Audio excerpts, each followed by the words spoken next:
Сәлем қыздар, бүгін біз өте жұмсақ үлпілдеп тұратын бір жасағаннан шығатын өзіміздің бауырсағымызды дайындайтын боламыз.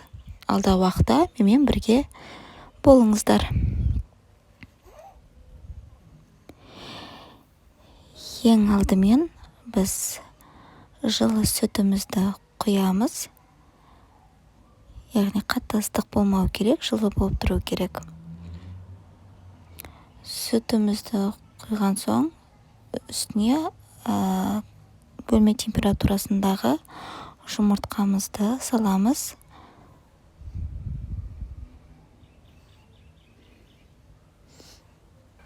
Жылы сүтімізге бөлме температурасындағы бір жұмыртқамызды салып аламыз. Сосын барлық заттарымыз бөлме температурасында болуы қажет, көтерілу үшін.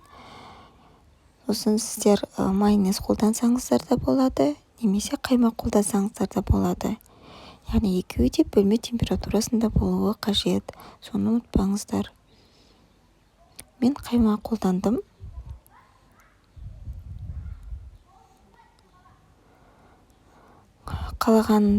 Қалағаныңызша қант қоссаңыз да болады, қанша қоссаңыз келеді.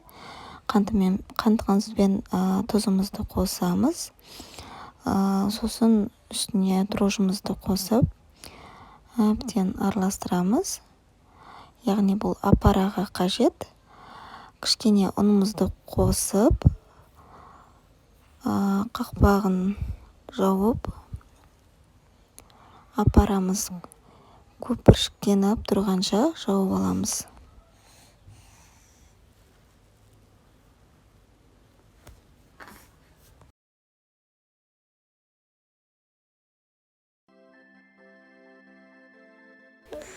Апарамыз дайын болған соң, қалған ұнымызды қосып, қолымызбен араластырып, қақпағын жарты минутқа жауып, жылы жерге қойып қоямыз. Осылай жұмсақ үлпілдек болып шығады. Араластырып, қолымызды майлап, тағы да 15 минутқа қойып қоямыз.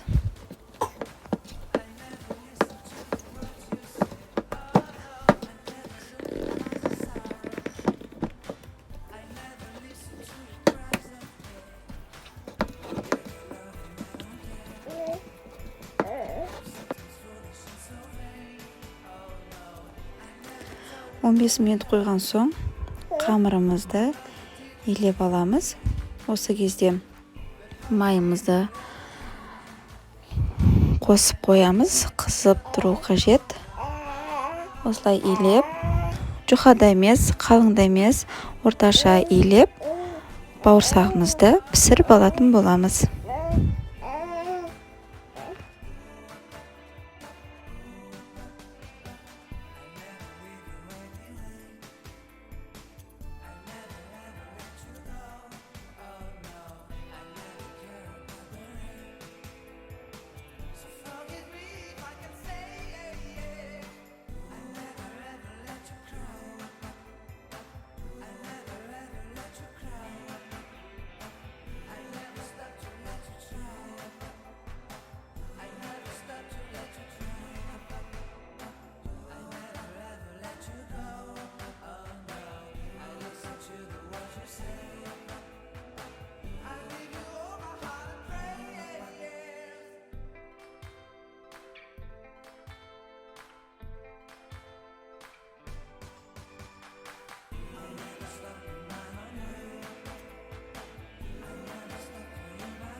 Өте үлпілдек жұмсақ болып шығады.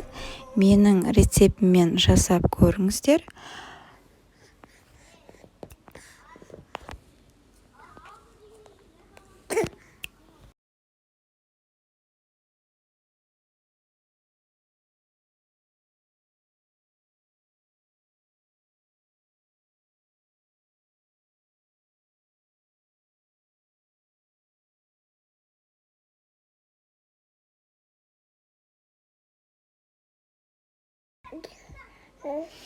Өте жұмсақ, үлпілдек, әдемі бауырсақтар болып шығады.